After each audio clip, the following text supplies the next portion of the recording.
Donc, bienvenue dans ce chapitre sur l'évolution spontanée des systèmes chimiques. Donc, ce chapitre, il traite sur notamment les équilibres de réaction. Et ces équilibres de réaction nous permettent de savoir si une réaction du style A plus B donne C plus D, si la réaction est totale ou au contraire si elle est limitée, c'est-à-dire si elle peut aller dans les deux sens. L'idée de ce chapitre, c'est d'essayer de comprendre si la réaction elle peut se faire dans un sens ou dans deux, et quelle est la position de l'équilibre, comment on caractérise ça. Donc commençons avec une notion relativement simple, en faisant une petite analogie culinaire. Imaginons qu'avec une baguette et 2 tranches de jambon, on arrive à fabriquer 3 sandwichs.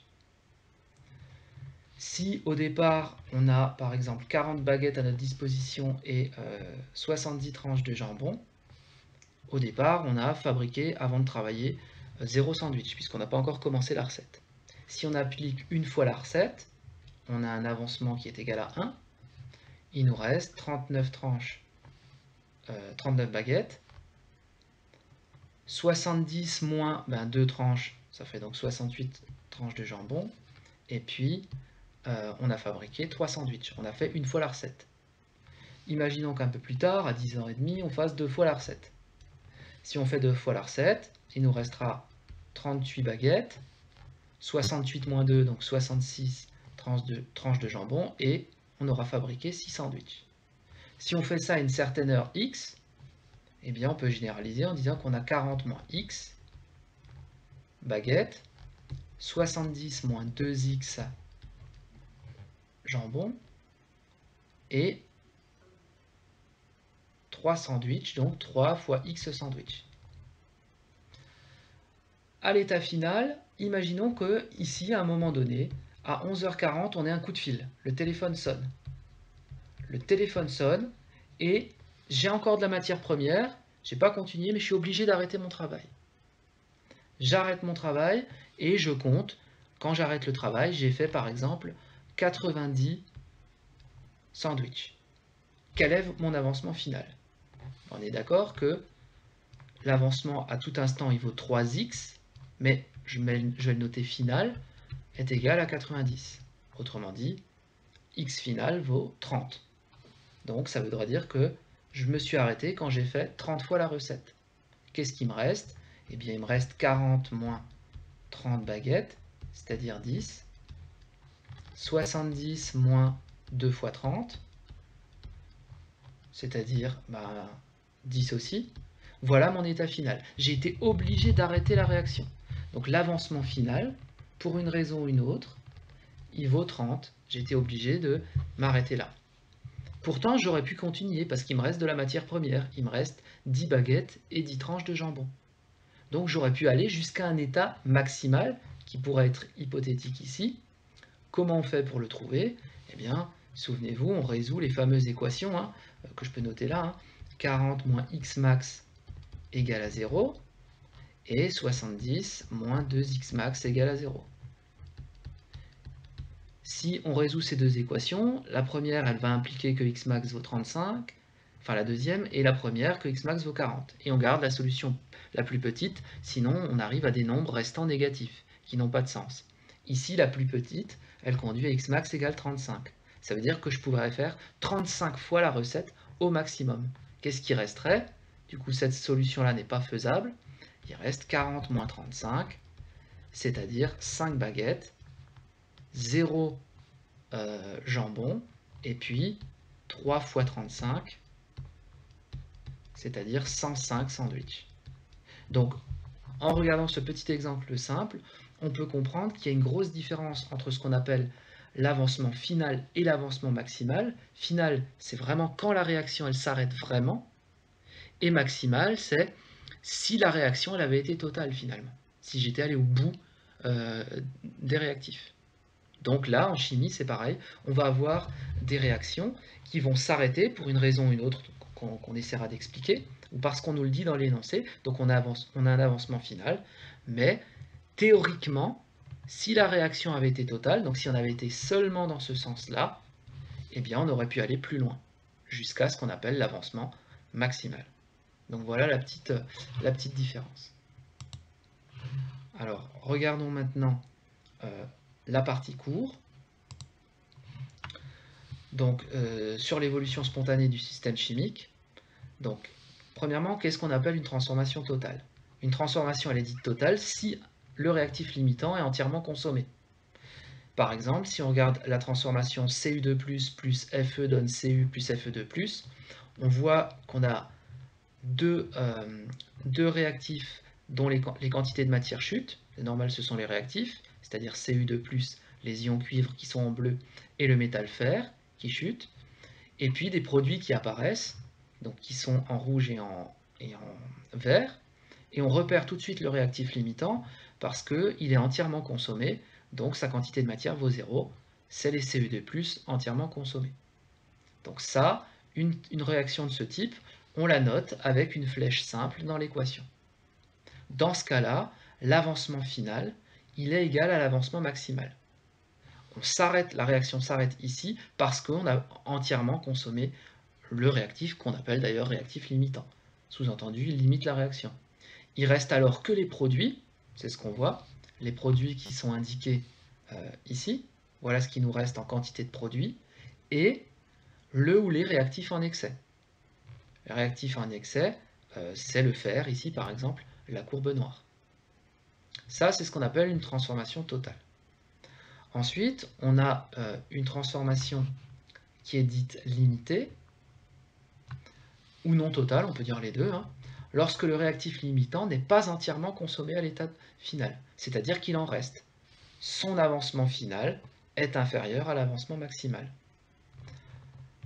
À l'état final, le système contient tous les réactifs et tous les produits. Il reste un petit peu de chaque. Certes, on a consommé des réactifs, il y en a moins qu'au départ, mais il reste quand même des réactifs. Des deux réactifs si on imagine qu'il y en avait deux. Par exemple, si on imagine la réaction d'estérification pour former un ester. Pour former un ester, on a l'alcool plus l'acide qui donne de l'ester plus de l'eau. On voit que l'alcool et l'acide ont une courbe décroissante, mais qui n'est jamais nulle. Et l'ester, qui est un produit, ce qui est logique, a une courbe croissante qui à un moment donné se stabilise.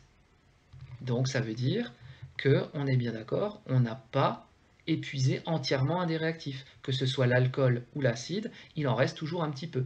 Si on regarde d'après la courbe, il reste par exemple 0,3 mol d'alcool et puis à peu près un petit peu moins de 2 mol d'acide. Donc ça, c'est ce qu'on appelle une réaction qui est limitée. Et pour traduire le fait que cette réaction n'est donc pas totale, on met une flèche double dans l'équation, comme c'est indiqué ici. À ce moment-là, à l'état final, donc quand on est à l'état final et donc que le système n'évolue plus, on voit bien que à partir d'ici, dans cette zone-là, le système n'évolue plus, on dit qu'on a atteint l'équilibre chimique, l'équilibre thermodynamique, puisque d'un point de vue de l'énergie, le système ne va plus évoluer, et à ce moment-là, l'avancement final, c'est l'avancement à l'équilibre. Donc attention, un point important, ne jamais confondre le mot équilibre et le mot équivalence, qui n'ont absolument rien à voir. L'équivalence, c'est pour un dosage, ça n'a absolument rien à voir. Au niveau microscopique, qu'est-ce qui se passe? Eh bien, en fait, il se produit deux réactions opposées. Il se produit la réaction acide plus alcool, dans ce sens-là, se transforme en ester plus eau, mais aussi la réaction opposée, c'est-à-dire l'eau qui est fabriquée et l'ester qui est fabriqué réagissent ensemble pour reformer de l'alcool et de l'acide. Donc les réactions non totales vont dans les deux sens. Donc un petit exemple, la synthèse de l'ammoniac par exemple, eh bien c'est du diazote plus du dihydrogène qui vont se transformer en de l'ammoniac gazeux. Eh bien cette réaction, à l'état d'équilibre, il se produit deux réactions opposées, une réaction dans ce sens-là, mais aussi la réaction dite dans le sens inverse, on peut dire aussi le sens indirect, c'est-à-dire l'azote réagit avec l'ammoniac réagit avec lui-même pour former du diazote et du dihydrogène.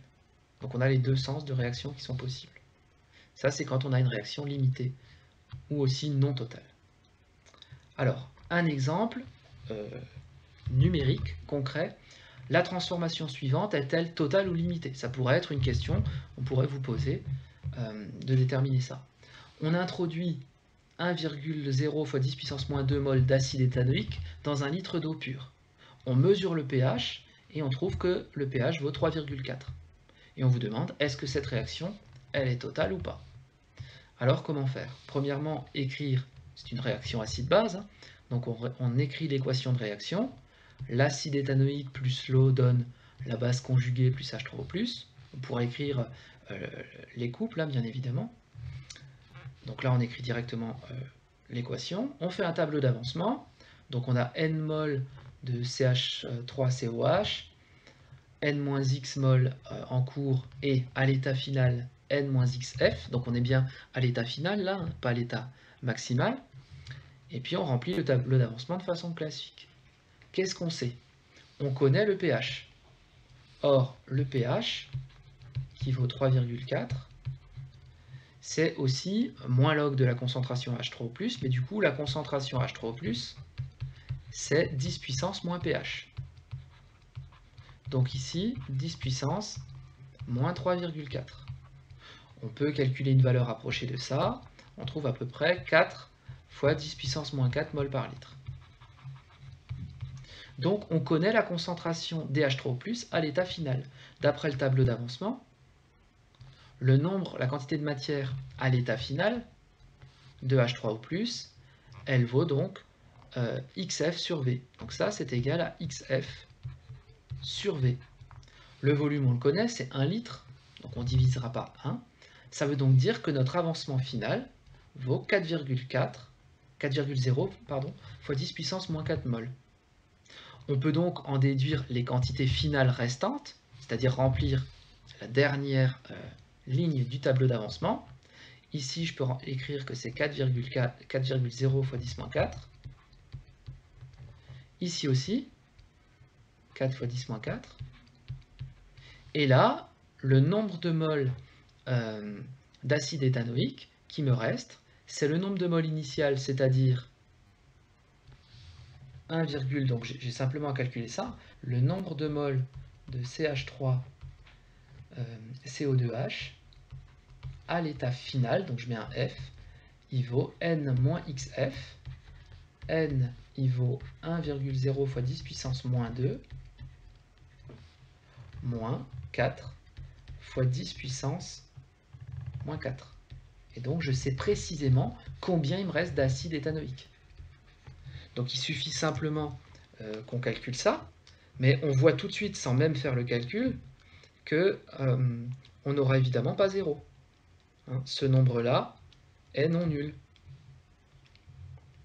Et ce qui nous permet donc de dire que la réaction n'est pas totale, puisque si la réaction était totale, bah, le réactif limitant, donc bon, je peux l'écrire hein, si vous voulez, 9,6 10 puissance moins 3 mol, c'est différent de 0, donc ce n'est pas un réactif limitant, d'accord? Il reste des réactifs et des produits présents à la fin. Hein, ici, ça fait 9,6 10 puissance moins 3.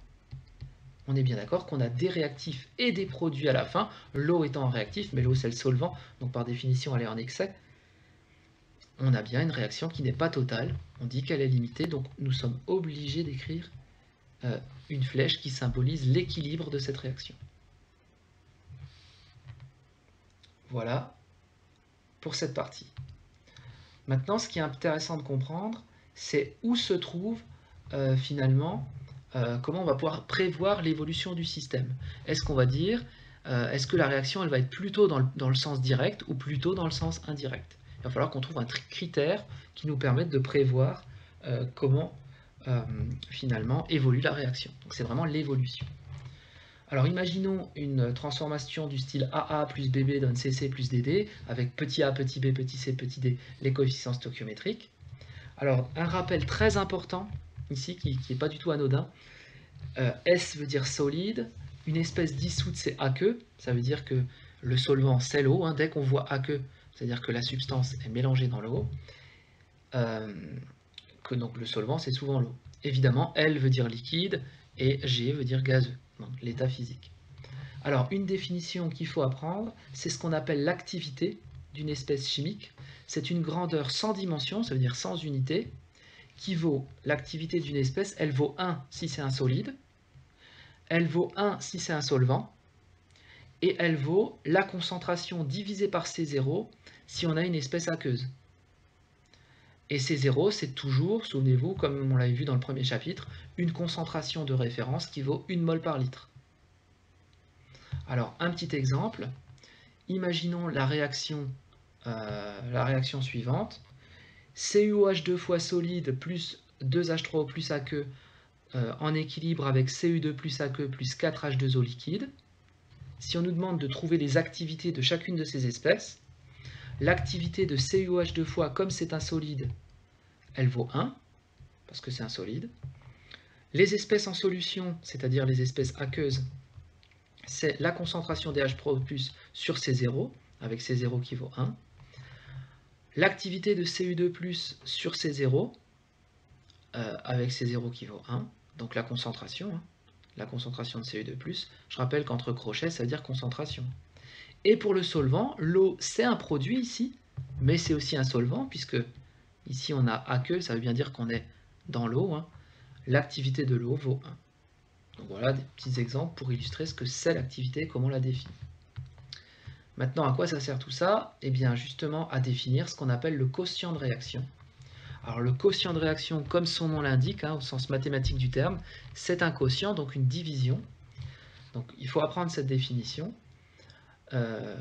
C'est donc le produit des activités par le produit des activités. Donc, pardon, le produit des activités à la puissance des coefficients stoichiométriques des produits divisé par le produit des activités à la puissance, le coefficient stoichiométrique des réactifs. Alors, dit comme ça paraît un peu compliqué. Quand on fait un exemple, c'est assez facile à comprendre. Donc, on va faire le premier ensemble. Imaginons donc qu'on ait la réaction précédente, la réaction qu'on a vue tout à l'heure. Si on nous demande d'écrire la définition du quotient de réaction, donc on va la faire. On s'intéresse d'abord aux produits. Donc, quels sont les produits dans cette réaction? C'est Cu2+, et H2O. Donc, j'applique la définition. Le quotient de réaction, c'est l'activité de Cu2+, puisque c'est un produit. Le coefficient stoichiométrique, il y a un 1, donc c'est puissance 1, fois l'activité de H2O, c'est un autre produit, mais comme il y a un coefficient 4 à la puissance 4, divisé par l'activité des réactifs, l'activité de CuOH2 fois, CuOH 2 fois, à la puissance 1 parce qu'il y a un 1. Donc évidemment, puissance 1, j'ai un peu du mal à l'écrire, on n'est pas obligé d'écrire, fois l'activité de H3O+, l'activité de H3O+, à la puissance 2, puisque il y a un coefficient stoichiométrique égal à 2. Maintenant, on applique les définitions des activités en fonction des espèces. L'activité de Cu2+. Cu2+, c'est une espèce aqueuse. Donc par définition, son activité, c'est la concentration de Cu2+, qu'on note entre crochets, divisé par C0. Le tout était puissance 1, donc éventuellement je peux mettre puissance 1. Évidemment, le 1 n'est pas obligatoire d'un point de vue mathématique. L'activité de H2O. Eh bien, H2O, c'est certes un produit, mais c'est aussi le solvant ici. L'activité du solvant vaut 1. À la puissance 4, mais bon, ça fera toujours 1. Divisé par l'activité de CuOH2 fois. CuOH2 fois, on voit ici que c'est un solide. L'activité d'un solide vaut 1. À la puissance 1, mais bon, ça fait 1 toujours. Multiplié par l'activité au carré de H3O+. H3O+, c'est une espèce aqueuse, donc c'est sa concentration, H3O+, sur C0 à la puissance 2. Il reste simplement à simplifier par ce qu'on peut. Les 1, évidemment, se simplifient. Le C0 est au carré, mais là, il y a aussi un C0. Donc, ça veut dire qu'il y a un C0 qui va rester au numérateur. Et là, on a la concentration de Cu2+, divisé par la concentration de H3O+ au carré. On vérifie que ce nombre-là, qui s'appelle le quotient de réaction QR, est un nombre sans dimension. Eh bien, ça, comme unité, c'est des moles par litre, puisque c'est une concentration. Ça vaut 1 mol par litre, hein, c'est une concentration de référence qui est justement là pour éviter les problèmes de dimension, les problèmes d'unité. Ça, c'est des moles par litre, mais au carré. Ben, on a bien mol par litre. Ça se simplifie, on a bien un nombre sans unité. Donc là, on a défini le quotient de réaction de l'équation qui est présentée là.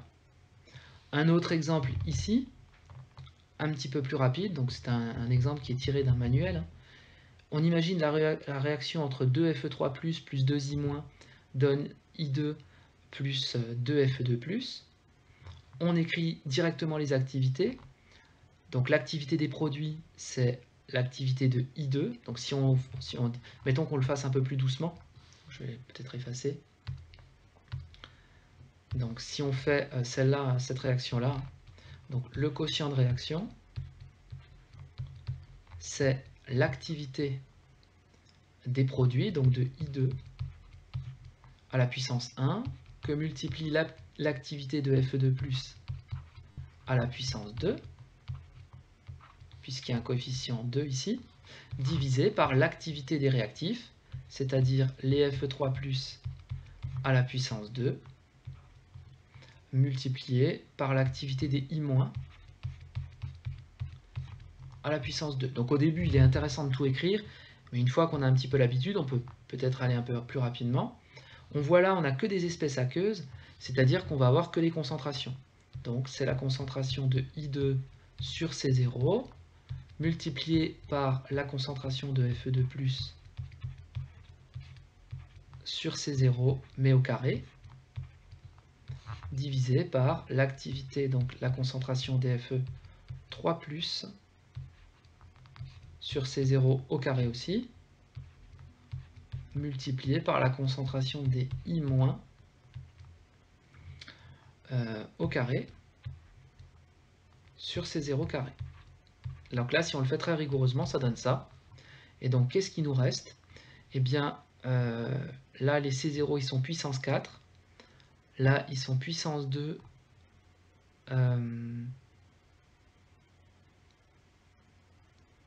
Oui. Donc, on va pouvoir simplifier des choses. Donc, il nous reste la concentration des I2 fois la concentration des Fe2+ au carré, divisé par la concentration des Fe3+, au carré, fois la concentration des I- au carré, et il reste un C0 qui est ici.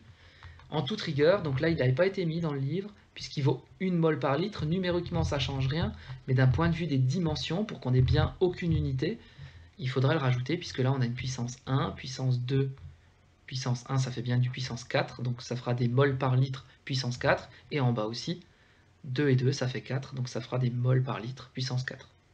Et là on a défini le quotient de réaction, alors qui peut être initial, à l'instant initial ou à n'importe quel instant, hein, en fonction de la réaction qu'on étudie. La constante d'équilibre. Alors qu'est-ce que c'est que la constante d'équilibre?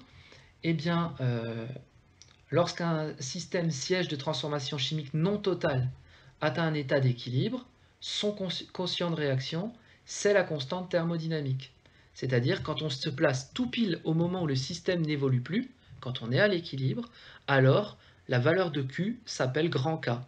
Donc ne pas confondre le grand K, qui est la constante thermodynamique d'équilibre, qui dépend de la température, c'est cette valeur-là, qui vaut le quotient de réaction, mais à l'instant de l'équilibre, avec le petit k qu'on avait vu dans le chapitre de cinétique, hein, qui n'a absolument rien à voir. Ça, c'est le coefficient de proportionnalité pour une loi d'ordre 1 entre la vitesse et la concentration. Ce n'est pas du tout la même chose.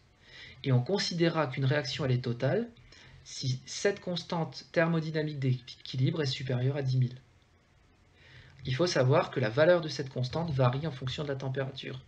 Par exemple, sur la réaction 2H2O donne H3O++ HO-, l'autoprotolyse de l'eau, vous voyez que la valeur de la constante n'est pas du tout la même à 25 degrés, 37 degrés, 60 degrés.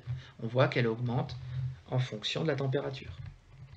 Un petit exemple, par exemple pour la réaction acide-base qu'on avait étudiée tout à l'heure entre l'acide éthanoïque et l'eau, la constante d'équilibre à 25 degrés, elle vaut la concentration des produits, donc là on n'a que des coefficients 1, donc c'est facile, hein, fois divisé par la concentration des réactifs, mais évidemment la concentration de l'eau, c'est le solvant, donc son activité elle vaut 1, donc à l'état d'équilibre. Donc ensuite on a juste à utiliser le tableau d'avancement et remplacer par les valeurs pour calculer sa valeur. C'est ce qu'on avait fait dans la première partie. Un autre exemple, l'exemple numéro 2, qu'on peut avoir ici. Donc imaginons cette réaction, Cu2+, plus Zn donne Cu plus Zn2+, et puis à côté, on a exactement la même réaction, mais écrit en sens inverse. C'est-à-dire, Cu plus Zn2+, donne Cu2+, plus Zn. Donc si vous voulez, cette réaction, elle est comme ça, et puis après, on l'a écrit dans l'autre sens. Si on écrit la constante d'équilibre, comme on a des solides, l'activité des solides vaut toujours 1, on a finalement la concentration des Zn2+, divisé par la concentration des Cu2+. Après calcul ou après mesure, on peut trouver que ça fait 10 puissance 37. Et bien si on fait exactement la réaction inverse, ben on se rend compte qu'on a exactement l'inverse d'un point de vue numérique, c'est-à-dire 10 puissance moins 37, qui est 1 sur 10 puissance 37, hein, rappelons-le. Donc c'est bien l'endroit où on est à l'équilibre, puisque quand on va dans un sens, on a une constante qui a une valeur, et dans l'autre sens, on a exactement l'inverse, hein, d'un point de vue mathématique du terme. Alors, qu'appelle-t-on le taux d'avancement final d'une réaction chimique? Eh bien, on appelle le taux d'avancement final d'une réaction chimique le quotient, donc la division, du rapport donc XF sur Xmax, c'est-à-dire l'avancement final divisé par l'avancement maximal.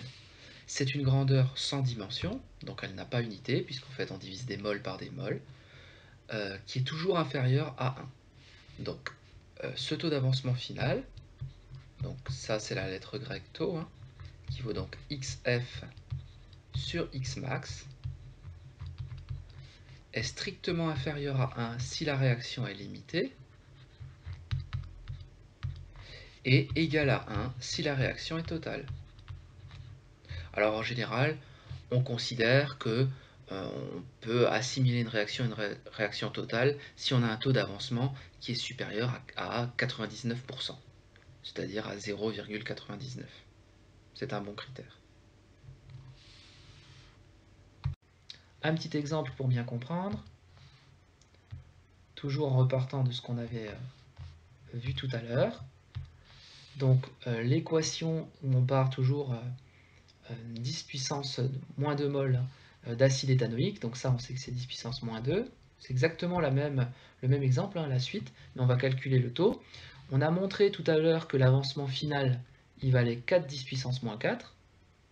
Que vaudrait l'avancement maximal? Eh bien l'avancement maximal, ce serait finalement l'état où on n'est pas à la fin mais au maximum. Au maximum, on aurait épuisé entièrement ça. Donc tout ça vaudrait 0. Autrement dit, x max serait égal, ou je peux le dire autrement, hein, n moins x max serait égal à 0, ce qui implique que n serait égal à x max, et n c'était 10 puissance moins 2 mol. Donc si on veut calculer le taux d'avancement, eh bien, il nous suffit de faire le quotient, xf divisé par x max, et on tombe sur, donc xf c'est ce qu'on avait calculé avant, hein, 4 10 moins 4, divisé par x max c'est 10 moins 2, et on a donc 0,04, donc 4%. Donc voilà comment on trouve le taux d'avancement d'une réaction. En général, on le met en pourcentage. Alors pourquoi connaître justement la position de l'équilibre? La position de l'équilibre, c'est cette fameuse constante thermodynamique, hein. Cette constante d'équilibre thermodynamique, Et le quotient de réaction nous permet de prévoir l'évolution spontanée d'un système, c'est-à-dire sans intervenir. On mélange deux réactifs et on peut savoir si la réaction va se faire plutôt dans le sens 1 ou plutôt dans le sens 2, c'est-à-dire le sens direct ou indirect. Alors comment on fait? Eh bien voici le critère d'évolution. Si le quotient de réaction est inférieur à la constante thermodynamique, eh bien en fait la réaction elle fait tout pour évoluer vers la constante. Donc on va aller dans le sens direct. Donc le sens direct, imaginons la réaction A plus B donne C plus D. Équation qui se fait dans les deux sens. Mais en fait, eh bien, je fais exprès une toute petite flèche là. Si on est dans ce cas-là, c'est-à-dire si on calcule le QRI, c'est-à-dire le quotient de réaction initial avec les valeurs initiales des concentrations en réactif et en produit, on voit par exemple que c'est supérieur à la constante d'équilibre thermodynamique de cette réaction, alors eh bien, la réaction elle fait tout pour s'approcher de cet équilibre. Et donc, on a vraiment une flèche dans ce sens-là, on est vraiment dans le sens direct. Si au contraire, on a toujours notre réaction, mais quand on calcule le quotient de réaction, on se rend compte qu'il est supérieur à la valeur de la constante, alors le système il va toujours essayer de se rapprocher de la constante thermodynamique d'équilibre, et donc au contraire, il va être très peu dans ce sens-là, mais la réaction elle va surtout se faire dans ce sens-là. Et si K est égal à QR, ben là on est déjà à l'équilibre, il n'y a aucune évolution chimique. Là encore, faisons un exemple pour bien comprendre. Donc, toujours la même, c'est toujours la même réaction, hein, l'acide éthanoïque dans l'eau. Elle a pour constante d'équilibre 1,7 10 puissance moins 5. Donc évidemment, il n'y a pas d'unité. Hein. Donc ça, on vous le donne, hein, on n'a pas à inventer ça. La composition initiale du mélange, qu'est-ce qu'on nous dit par exemple? On nous dit que la concentration initiale des H3+, c'est 1,010-7 mol, que la concentration initiale, important le mot initial, hein, de la base conjuguée de l'acide éthanoïque, elle vaut 3,1-10-4 mol par litre, et puis que l'acide éthanoïque, c'est 6,5 fois 10-6 mol par litre. Donc on connaît les concentrations initiales, autrement dit qui seraient sur la première ligne du tableau d'avancement, hein, de ces espèces-là. Calculons le quotient de réaction. Ben, le quotient de réaction, comme on l'a vu tout à l'heure, c'est le produit des activités des produits divisé par ceux des réactifs. Mais au niveau des réactifs, on ne tient pas compte de l'eau, puisque l'eau c'est le solvant. Donc son activité vaut 1. On arrive donc à cette définition du quotient de réaction. On remplace numériquement par les différentes valeurs, et on trouve ça. On compare cette valeur avec la constante thermodynamique de réaction, d'équilibre, qui est là. Et qu'est-ce qu'on constate? On constate que le quotient de réaction QR est plus petit que la constante. Si le QR est plus petit que la constante, la réaction va évoluer dans le sens direct. C'est-à-dire que, en réalité, cette double flèche, elle va plutôt se produire dans ce sens-là. Éventuellement, on pourrait calculer le taux d'avancement, on l'a fait tout à l'heure, pour voir la méthode.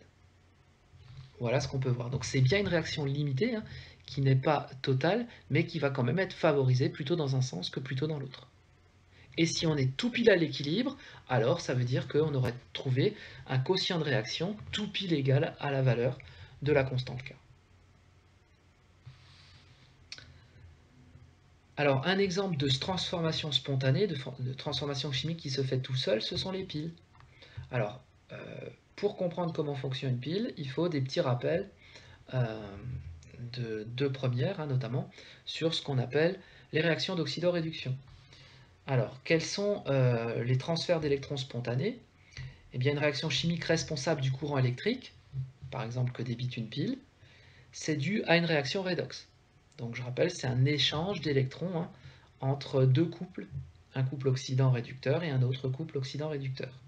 Cette réaction est spontanée, ça veut dire qu'on n'a pas besoin de fournir de l'énergie.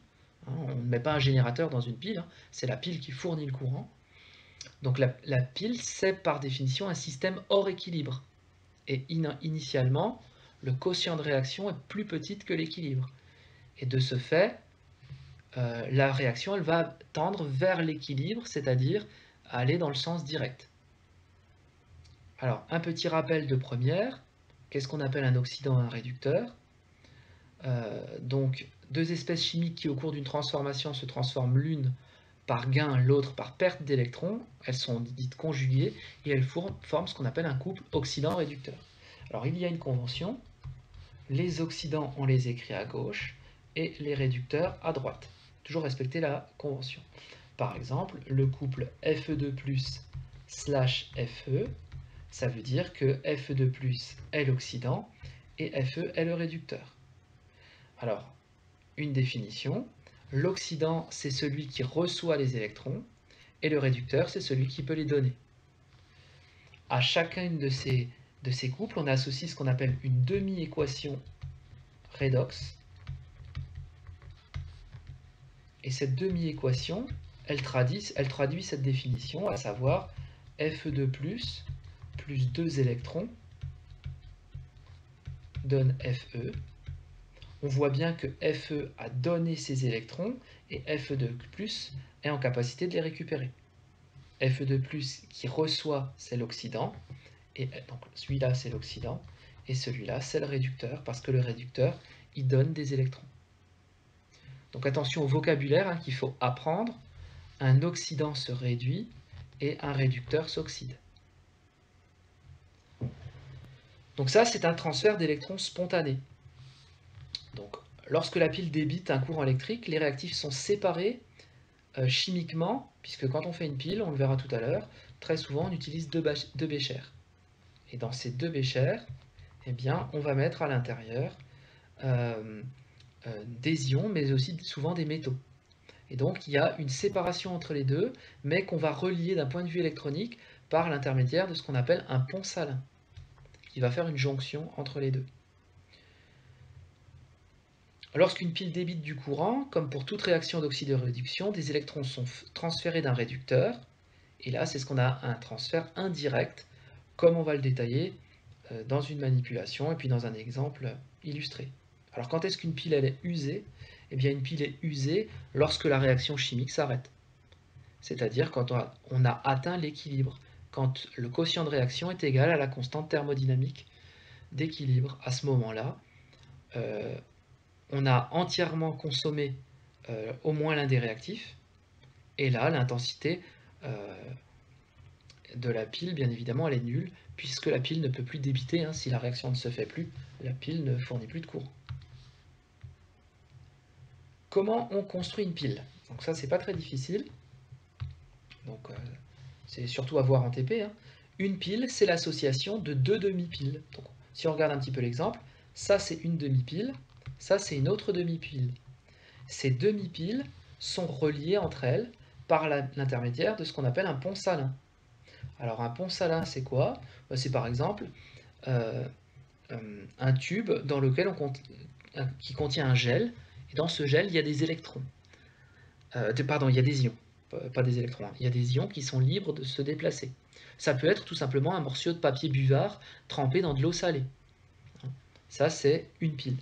Donc l'association de deux demi-piles, alors une demi-pile, c'est un métal plongé dans une solution, qu'on appelle un électrolyte. Pourquoi électrolyte? Parce qu'il y a évidemment, il y a des ions à l'intérieur. Donc par exemple, on plonge le métal cuivre dans une solution qui contient des ions Cu2+ et SO4 ça fait une demi-pile, et on plonge le métal zinc dans une solution qui contient des ions zinc et des ions sulfate. Donc là, on a réalisé deux demi-piles. On relie tout ça par un pont salin, c'est-à-dire une solution où il y a également des ions à l'intérieur. Et si on laisse, donc là la pile est formée, si on laisse la pile comme ça, elle ne peut pas débiter. Pour la faire débiter, il faut la relier à un récepteur, par exemple une petite lampe, ou bien un voltmètre, pour voir la valeur de la tension débitée. Si là on rajoute ça, la pile peut commencer à débiter du courant, puisqu'on a un circuit fermé, et il peut y avoir du courant électrique. Alors rappel de ce que c'est le courant électrique, c'est un déplacement de porteurs de charge.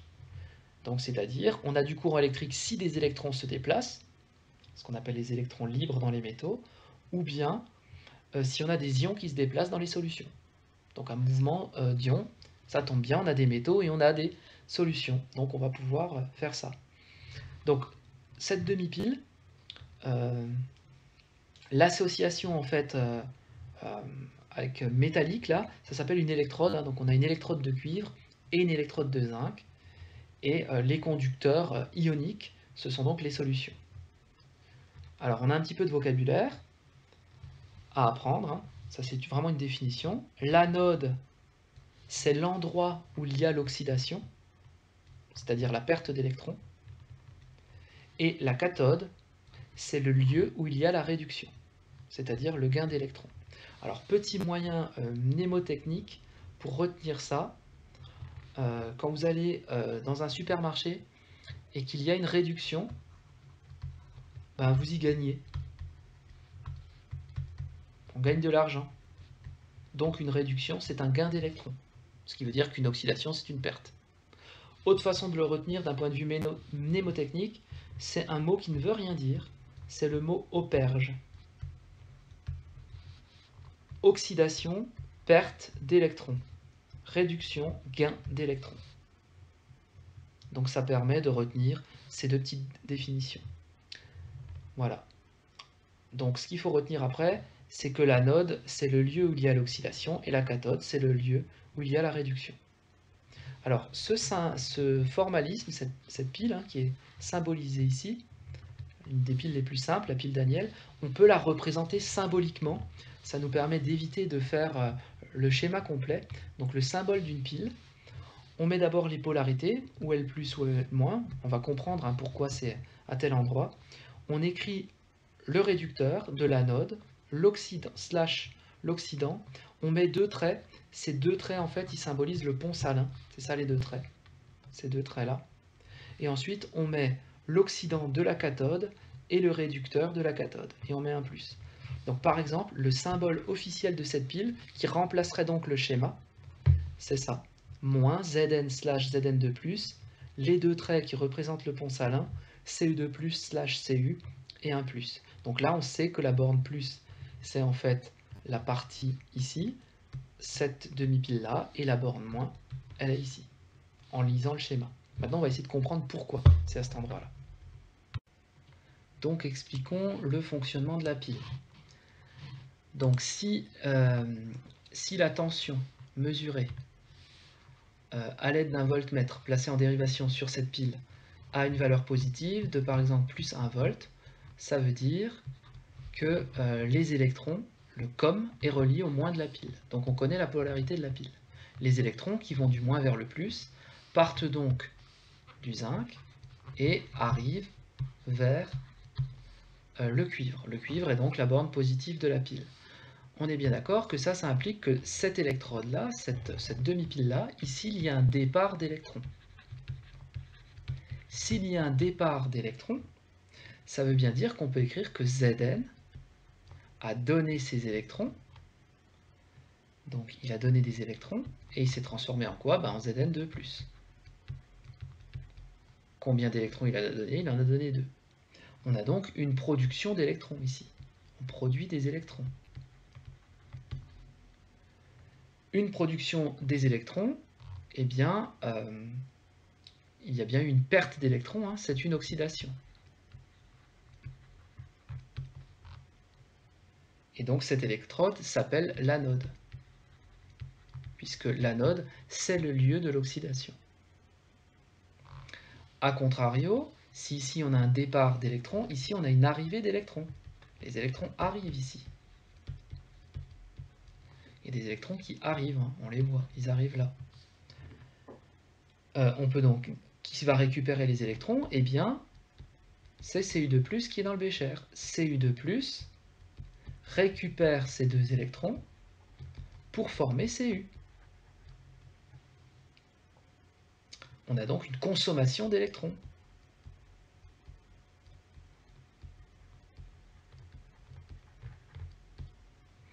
Il s'est produit une réduction, qui est un gain d'électrons. Cette électrode, c'est ce qu'on appelle la cathode.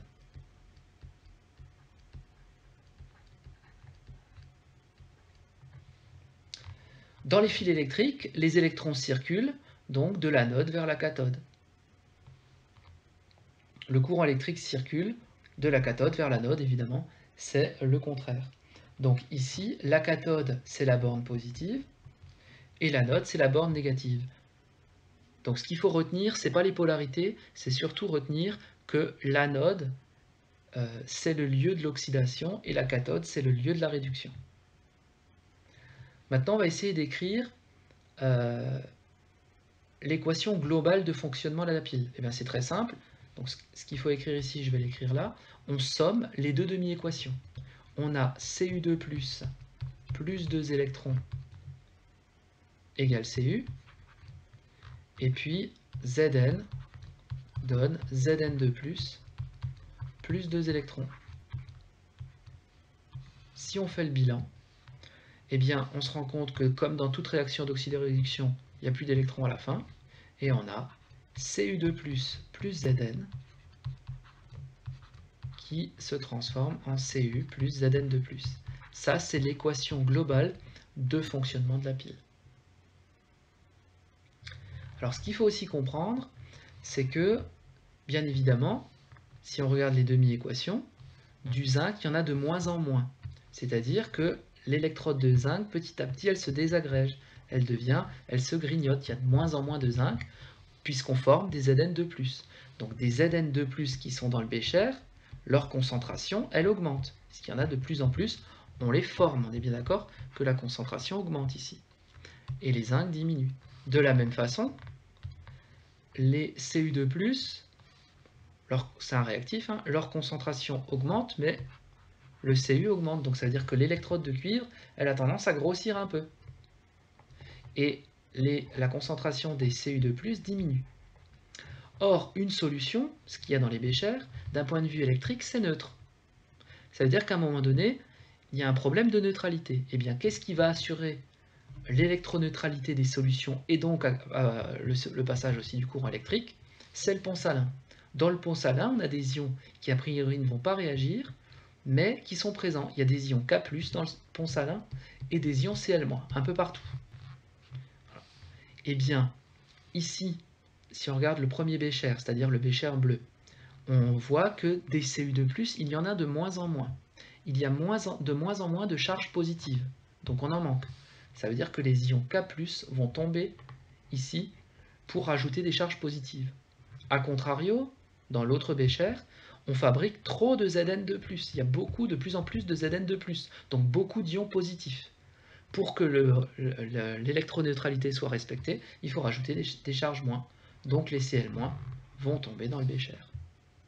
Et voilà, un des rôles du pont salin, c'est fermer bien évidemment le circuit et assurer l'électroneutralité des solutions aqueuses des différents compartiments de la pile.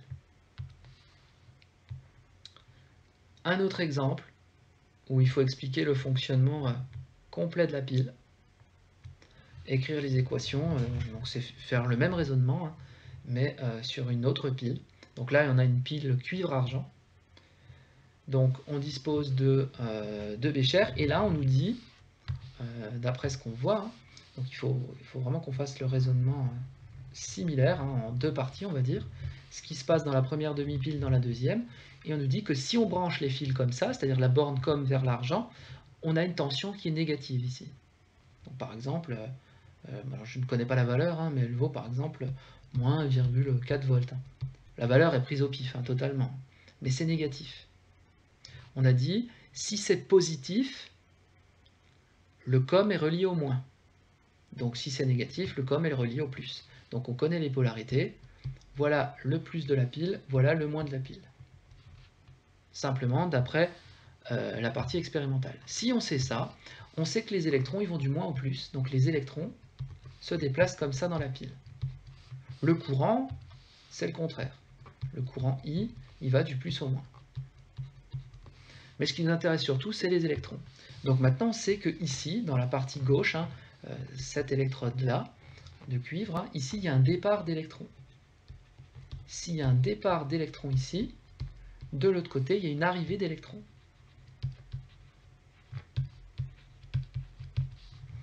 Un départ d'électrons, ça veut dire que le cuivre donne ses électrons. Et au contraire, quelqu'un les récupère, c'est Ag+, qui récupère les électrons pour former Ag.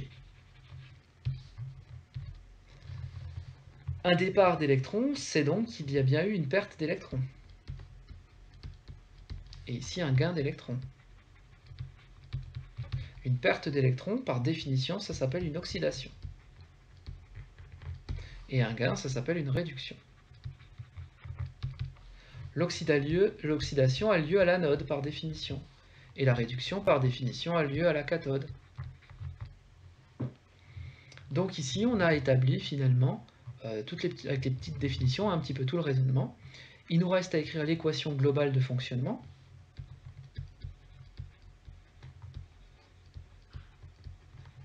Donc on somme les demi-équations. Cu donne Cu2 plus 2 électrons. Et Ag plus un électron donne Ag. On fait la somme. On fait attention parce que là, on voit qu'il y a 2 électrons. Or, tout se passe comme s'il n'y avait plus d'électrons à la fin. Donc, il faut simplement sommer. Qu'est-ce qui reste? Cu plus 2 Ag plus donne Cu2 plus 2 Ag. Et voici l'équation globale de fonctionnement. Quand on regarde cette équation, on comprend très vite que le cuivre est un réactif, donc il se fait consommer, cette électrode elle devient de plus en plus petite, il se fait grignoter. Au contraire, l'argent, il devient de plus en plus gros, de plus en plus volumineux. Donc l'argent, finalement, l'électrode grossit. Les Ag+, sont consommés, donc il y en a de moins en moins des Ag+, leur concentration diminue. Ça veut dire qu'on manque de charge plus, ici. Donc les K+, ils vont tomber ici pour contrebalancer ça. A contrario, on voit que Cu2+, c'est un produit, donc on en forme, il y en a de plus en plus, donc leur concentration augmente. S'il y a trop de charge plus, eh bien des moins vont tomber dedans, c'est les Cl- pour contrebalancer cet effet. Et là, on a expliqué le fonctionnement global de la pile. Donc ça, c'est une pile différente, mais le principe est le même. Dernière chose, la capacité d'une pile, comment on la calcule? Eh bien, c'est la charge électrique qui circule pendant la durée complète de son fonctionnement, c'est-à-dire de l'état initial, au moment où on branche la pile, jusqu'à son usure complète. Si son intensité, donc si I est l'intensité en ampères, et T en secondes, on a la capacité de la pile qui vaut Q égale IT. Q égale IT, facile à retenir, hein. C'est contenu un peu dans la formule, hein, quand on la prononce. Q égale IT. Donc I fois le temps, hein, mais attention, ampères et secondes, bien évidemment. Donc la capacité d'une pile dépend des quantités initiales de réactifs, c'est logique, hein. Et on ajoute donc une colonne au tableau d'avancement qui rend compte de la quantité de matière d'électrons échangés. Ça veut dire que là, on va devoir tenir compte, faire très attention. Donc là, il faut être très très rigoureux. Il va falloir qu'on tienne compte du nombre d'électrons qu'on échange dans les demi-équations redox. Donc en fait, on rajoute une nouvelle colonne, hein, pas obligatoire, hein, mais au tableau d'avancement. Donc on multiplie le nombre d'électrons échangés, hein, à l'intérieur. Donc attention aussi au tableau d'avancement, à l'état initial, quand on a une pile, on a déjà, on n'a pas un état nul, hein, pour les réactifs et les produits. Il y a ici, dans les produits, des produits qui sont non nuls, puisqu'on les a dans les deux béchers, hein, on est bien d'accord. Alors, ce qu'on appelle la charge d'une mole d'électrons, eh bien, un électron porte la charge plus moins E, pardon, mais en valeur absolue, hein, c'est-à-dire 1,610 moins 19 coulombs. Et dans une mole d'électrons, on a le nombre d'Avogadro, c'est-à-dire 6,02 puissance 23 électrons. C'est bien ça qu'on appelle une mole. Une mole de n'importe quoi, c'est 6,02 puissance 23, n'importe quoi dedans. Donc la charge d'une mole, c'est ce que porte un électron fois finalement le nombre d'entités. Le nombre d'entités, c'est le nombre d'Avogadro. Donc petit e fois Na, si on tape, hein, avec une calculatrice, 1,610 moins 19 fois 6,02 puissance 23, on va tomber sur 96 500 coulombs par mole. C'est la charge électrique que porte une mole d'électrons. Une mole d'électrons porte sur son dos 96 500 coulombs, entre guillemets. Ce nombre-là, il s'appelle le Faraday. C'est la constante de Faraday qu'on note grand F. Alors souvent dans les livres, le grand F est noté un petit peu comme ça en cursif. Hein, on le note un peu comme ça et il vaut 96 000, donc 500 coulombs par mol. Donc qu'est-ce que ça veut dire? Ça veut dire qu'une mole d'électrons porte, entre guillemets, sur son dos 96 500 coulombs. Et donc on peut avoir la charge dans une pile. Eh bien la charge dans une pile, c'est le nombre d'électrons échangés fois la charge d'une mole. C'est-à-dire, comme le nombre de moles échangés, il est là, hein, c'est N1, N2, XF, fois la charge c'est le Faraday. Voyons tout de suite un petit exemple pour comprendre ça.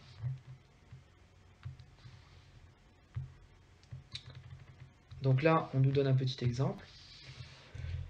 Soit une pile cuivre-argent formée d'une demi-pile avec un fil d'argent immergé dans une solution qui contient 50 ml de nitrate d'argent, Ag plus NO3-, de concentration 1 mol par litre, et l'autre demi-pile, une lame de cuivre avec 15 grammes immergés donc, de solution de sulfate de cuivre. Donc on peut se faire un petit schéma si on veut un petit peu résumer la situation.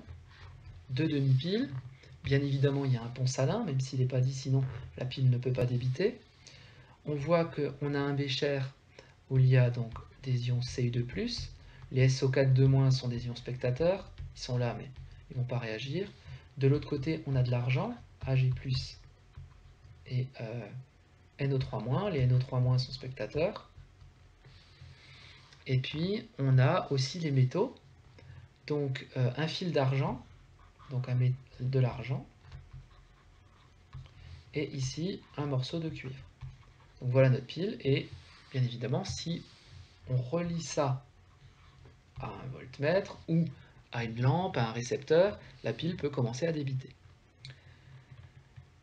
On nous donne l'équation modélisante. Donc l'équation modélisante, c'est qui modélise la transformation de Ag+, c'est-à-dire l'équation complète, hein, plus Cu donne 2Ag, j'ai oublié le 2, plus Cu2+. Donc on sait exactement ce qui se passe dans les différents béchers, et le but c'est de déterminer la capacité de la pile. Pour trouver la capacité de la pile, il faut d'abord qu'on trouve l'état initial, pour préparer le tableau d'avancement. Donc pour trouver l'état initial, le nombre de moles initial de Ag+, petit i pour dire initial, c'est tout simplement la concentration en Ag+, initiale fois le volume, N égale CV, C fois V. La concentration en Ag+, donc elle est donnée, c'est 1 mol par litre, et le volume c'est 50 ml, donc 50 10-3.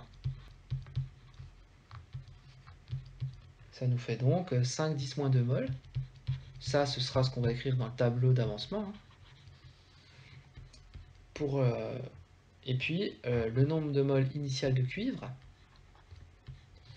c'est ça les réactifs, on s'intéresse à Ag+, et à Cu pour remplir le tableau d'avancement. Là, on a la masse.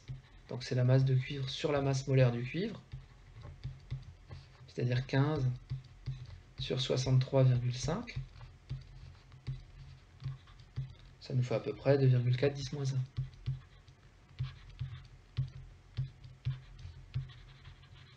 Donc maintenant, je peux remplir mon tableau d'avancement avec cette équation. Alors, je vais le faire là.